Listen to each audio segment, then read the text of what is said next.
আমাদের হাতের স্মার্টফোন থেকে শুরু করে মহাকাশ গবেষণার সুপার কম্পিউটার পর্যন্ত সবকিছুর পেছনেই কিন্তু কাজ করছে কিছু মৌলিক নীতি। আর এই সবকিছুর মূলে রয়েছে ডি মর্গ্যানের উপপাদ্য নামে পরিচিত কয়েকটি সহজ কিন্তু অসাধারণ শক্তিশালী নিয়ম।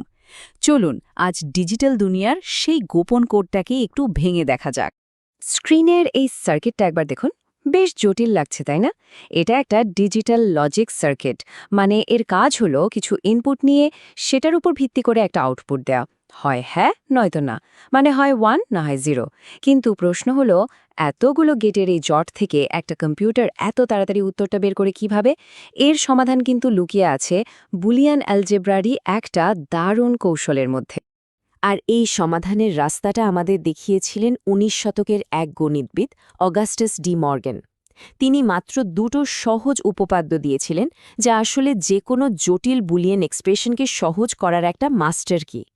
চলুন তাহলে নিয়ম দুটো কি সেটা একটু দেখে নেওয়া যাক। প্রথম নিয়মটা বলছে, যদি দুটো চলককে OR করা হয়, মানে যোগ করা হয়, আর তারপর পুরো ফলাফলটাকে উল্টে দেওয়া হয় বা ইনভার্ট করা হয়, তাহলে যে রেজাল্ট পাওয়া যাবে সেটা আসলে প্রত্যেকটা চলককে আলাদা আলাদা করে ইনভার্ট করে তারপর তাদের অ্যান্ড বা গুণ করলে যা পাওয়া যায় ঠিক তার সমান। তার মানে কি দাঁড়ালো? একটা নর গেট আসলে এমন একটা অ্যান্ড গেটের সমান যার দুটো ইনপুটই আগে থেকে ইনভার্ট করা। ইন্টারেস্টিং তাই না? আর দ্বিতীয় উপপাদ্যটা হলো ঠিক এর উল্টো। এটা বলছে, যদি দুটো চলককে অ্যান্ড বা গুণ করে তারপর পুরো ফলাফলটাকে ইনভার্ট করা হয়, তাহলে তার মান হবে প্রত্যেকটা চলককে আলাদা করে ইনভার্ট করে তাদের OR বা যোগ করার সমান। তার মানে একটা NAND গেট আসলে এমন একটা OR গেটের মতোই কাজ করে, যার দুটো ইনপুটই আগে থেকে উল্টে দেওয়া হয়েছে।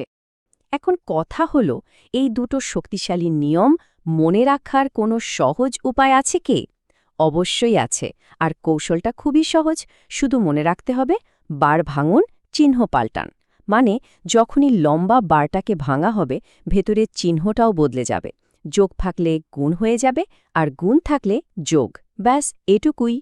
তো যে কোনো নিয়মের ক্ষেত্রেই তো প্রমাণের দরকার হয়, তাই না? আমরা কিভাবে নিশ্চিত হব যে ডি মর্গ্যানের এই কথাগুলো আসলেই সত্যি? উপায় একটাই, সম্ভাব্য যত রকম ইনপুট আছে সবকিছু দিয়ে এটাকে পরীক্ষা করে দেখা। চলুন তাহলে হাতে কলমে ব্যাপারটা মিলিয়ে দেখা যাক।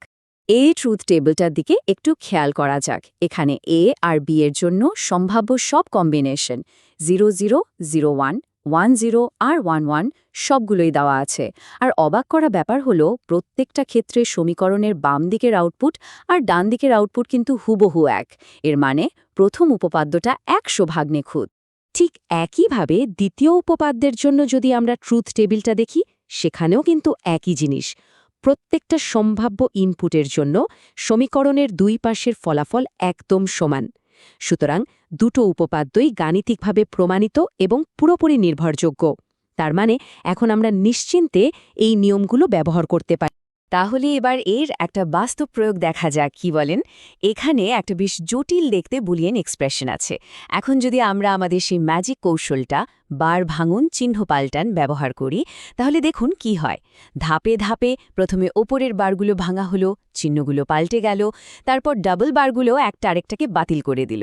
আর শেষে গিয়ে আমরা কি পেলাম? একটা অনেক বেশি সহজ আর কার্যকর এক্সপ্রেশন।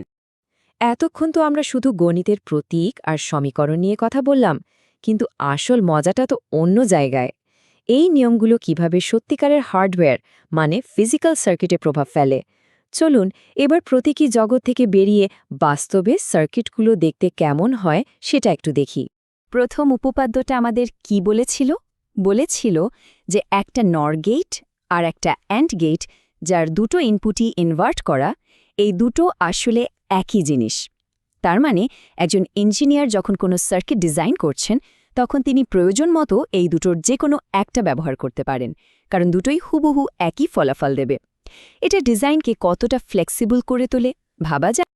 আর ঠিক একইভাবে দ্বিতীয় উপপাদ্যটা আমাদের দেখায় যে একটা NAND গেট আসলে একটা OR গেটেরই সমান, যার ইনপুটগুলো আগে থেকে ইনভার্ট করা। এই যে সমতুল্যতা, এটাই কিন্তু ডিজিটাল সার্কিট ডিজাইনকে অনেক বেশি সহজ আর সাশ্রয়ী করার মূল চাবিকাঠি। কিন্তু দাঁড়ান, গল্পটা এখানেই শেষ নয়। এই যে সমতুল্যতার কথা আমরা বলছি, এর একটা আরও গভীর এবং শক্তিশালী দিক আছে।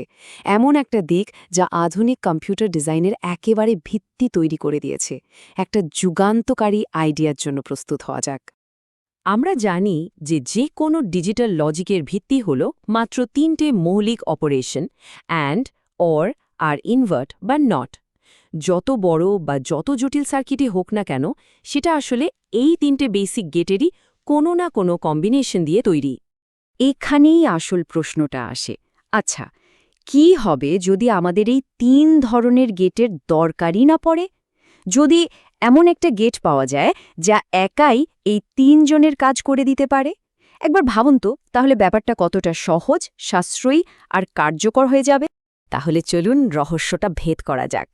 প্রথমে দেখুন, একটা ন্যান্ড গেটের দুটো ইনপুটকে যদি একসাথে জুড়ে দেওয়া হয়, তাহলে এটা একটা সাধারণ নট গেট বা ইনভার্টারের মতো কাজ করে। মানে যা ইনপুট দেওয়া হবে এটা ঠিক তার উল্টোটা আউটপুট দেবে। তার মানে 3টের মধ্যে একটার কাজ হয়ে গেল। এবার অ্যান্ড গেটের পালা। দুটো ন্যান্ড গেটকে যদি এভাবে ব্যবহার করা হয়, তাহলে একটা নিখুঁত অ্যান্ড গেট তৈরি করা যায়। প্রথম ন্যান্ড গেটটা স্বাভাবিক কাজ করে, আর দ্বিতীয়টা সেই ফলাফলটাকে আবার ইনভার্ট করে দেয়।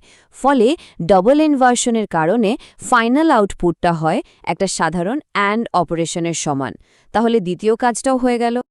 আর সবথেকে মজার অংশটা হলো এটা, 3টি ন্যান্ড গেটকে ঠিক এভাবে সাজিয়ে একটা ওআর গেটও বানিয়ে ফেলা সম্ভব। কিভাবে? এখানেই আসলে ডি মর্গানের দ্বিতীয় উপপাদ্যটা কাজে লাগছে। প্রথম দুটো গেট ইনপুট দুটোকে ইনভার্ট করে দেয়, আর তৃতীয় ন্যান্ড গেটটা সেই ইনভার্ট করা ইনপুটগুলো নেয়। মনে আছে তো, ইনভার্টেড ইনপুট সহ একটা ওআর গেট কিসের সমান ছিল? ঠিক তাই, একটা ন্যান্ড গেটের।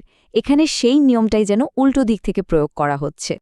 আর যেহেতু একটা ন্যান্ড গেট একাই নট, অ্যান্ড এবং অর এই 3টে মৌলিক অপারেশনই করতে পারে, তাই একে বলা হয় একটা ইউনিভার্সাল গেট।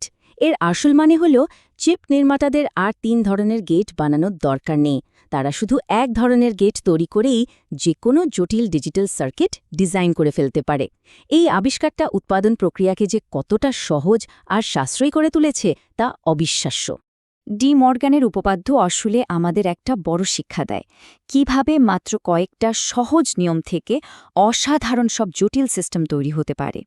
একটু ভেবে দেখলে হয় না, আমাদের চারপাশে প্রকৃতিতে, সমাজে বা বিজ্ঞানের অন্য কোনো শাখায় এমন আর কি জটিল ব্যবস্থা আছে যা আসলে এভাবেই কিছু সহজ আর পুনরাবৃত্তিযোগ্য নিয়মের ওপর ভিত্তি করে দাঁড়িয়ে